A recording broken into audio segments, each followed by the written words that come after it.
guys, today is the Monday, the 12th of February. We're gonna dive into the southeastern sea in Kent. 3 degrees today. 3 degrees? Wow, that's cold.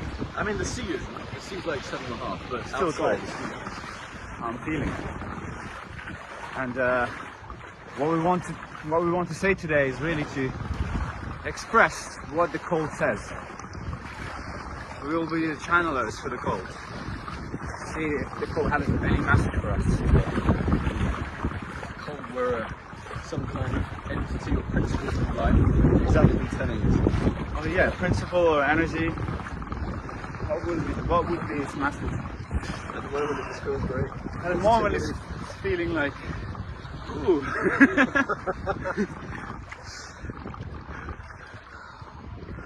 It's actually the sun.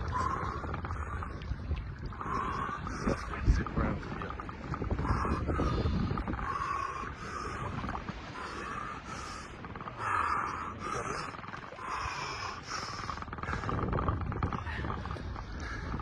So as we're moving into the cold, what do you think the message is? To stay with the experience, don't judge. It's, Don't judge the difficulty. Don't judge the initial shock. everything's just sensation. We add a story to it. So this, if we are used to, as human beings, we're used to adding a story, an emotion, a drama to everything. So to me, what the cold tells us is it's just a sensation, it's a practice to not add a story to this. Now, if I was here going, I'm adding a story to it. Exactly. Making it far more dramatic than it is when it's just a sensation in the body. It's the same for all emotion, all situations in life. Stay with the pain, stay with the pain. Stay with the pain. The joy is inside the pain. People are looking to find joy. Why? Trying to do something crazy, something beyond the extraordinary, beyond the ordinary to the extraordinary, but really the joy is discovered within the pain. If you stay with the pain, the body is relaxed in the pain, the mind is relaxed in the pain, you find joy at the end of the highway of pain. Well, actually, yeah, the moment that, again, pain is just a sensation, and actually, if you reframe that, like, it's the thing to do with, for example, anxiety. It's often just energy pulsing through you, but your mind is adding a story to it that's turning it into anxiety. It's just energy, it's excitement. And the same for pain. Ironically, it's actually power. The same with heartache, the same for upset, the same for physical pain. It's just power and getting back to you. Full body. So, the reason why both me and Ali get in here, we love ice baths, we love cold water immersion, is because it, first of all, trains our mind and our nervous system to just accept sensation, to find stillness and peace within physical adversity. Mental adversity, because the mind often won't want to jump in the cold. You know, it's gonna, the human's brain, the reticular activating system, is hardwired to focus on problems, right? It's a survival instinct. So that part of our brain, the animal side, will say to us, well, I'm not getting in that. There's threats.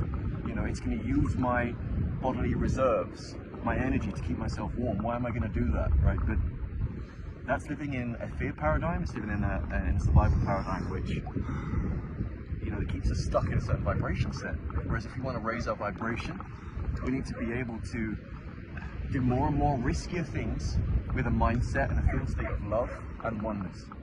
And this is what being in the cold helps us to do. What the cold says, if you want to enjoy the ordinary life, the day-to-day life, you have to be comfortable in the extreme. The extremes are the heat and the cold, are the pain, the depression and the joy. If you can go to the extremes of life and still come out strong, you can go through day-to-day life with no issue. I think that's what the cold says. If you can stay with me, if you can be with me, you can be with life. You can be with life, strong, happy. Go through ranges of emotion, untouched, unscathed. Yep. And actually what happens is, like, now, as always is the case with me, there's a sense of joy that comes from this feeling of uncomfortableness that is first experienced as uncomfortable. I'm now feeling this joy, this ripple, this kind of euphoric state, and it feels absolutely amazing. And if you get yourself used to that, then often all obstacles in our life come from fear. And our soul naturally want to go and do things that empower ourselves and empower others to grow and contribute to the world. And if we can get used to overcoming fear in itself, the fear of the sensation, then we can do anything. We are invincible. What did Muhammad Ali say? The affirmations. He said, I am invincible. I'm unbeatable. And maybe he didn't know what he meant by the I am. But when you use God's name, I am, you're using God's power, the creative force. Perhaps you can couple an affirmation like I am invincible, I am powerful, when you're in an extreme condition like the cold. See how it feels like. I am powerful. I am power itself. I am the power that creates the sea. I am the power that creates the sun. I am the power that withstands the cold. Anyways guys, today was the first episode. I hope you enjoyed it. See you in the next one.